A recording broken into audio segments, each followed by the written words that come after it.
এই অভাবের সংসারে অপমান তেমন কিছু না, মানিয়ে নিন।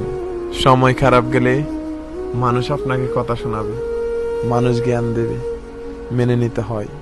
ওই যে মুরব্বীরা বলতেন, সময় খারাপ গেলে অনেক কিছু হজম করে নিতে হয়। জানি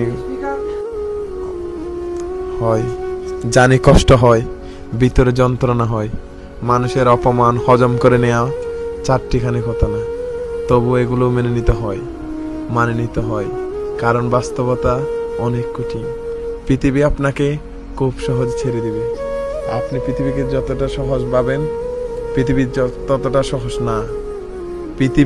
পৃথিবীতে থাকা প্রতিটা মানুষ খুবই নিষ্ঠুর।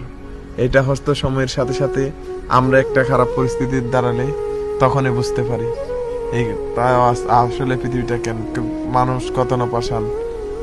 যার জন্য আপনি বুক পেতে দিয়েছিলেন, সে দেখবেন আপনার দিকে পিঠ ফিরিয়ে দিবে। সে আপনার সঙ্গে হয় শুধুমাত্র খারাপ সময়ে। আপনার রেজাল্ট যে সমাজ খুশি হয়েছিল, আপনার চাকরি না থাকলে সেই সমাজই আপনাকে মুখের উপরে তুতো ছিটাবে। আপনার ভালো একটা চাকরি না থাকলে ঘরের মানুষের আচরণে আপনার সাথে বিপত্তি হবে।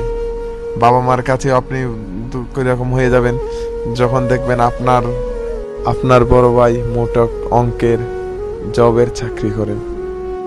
মানুষ সবাই সবখানে পরিবর্তন হয়। আমরা শুধু সময়ের জন্য অপেক্ষায়। সময় আসলেই আমরাও পরিবর্তন হই, হয় একবারে হারিয়ে যাই, না হয় নিজের রূপ পরিবর্তন করি। মানুষ এমন জন্ম থেকে, তাই যা হচ্ছে হতে দিন। খারাপ সময়ে অপমান গায়ে না লাগিয়ে মানিয়ে নিন।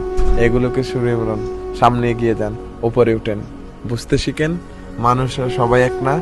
এটা আপনি আন্দাজ করেন। আপনার ভালো সময়ে যারা মাসি হয়েছিল, তারা দেখবেন দুঃসময়ে পালিয়ে গিয়েছে। আশপাশ সবকিছু হাহাকার করছে, প্রশ্ন করছে, এইটা সব তোমার দোষ। অথচ আপনি জানেন এই খারাপ পরিস্থিতির কারণে কারা কারা এই সময় দায়ী ছিল। এদেরকে আপনি দোষারোপ করতে পারবেন না। পৃথিবীটি এমন স্বার্থপর, মানিয়ে নিন। খারাপ সময় সব কথা আগে গায়ে লাগাতে নেই, এমনই জীবন।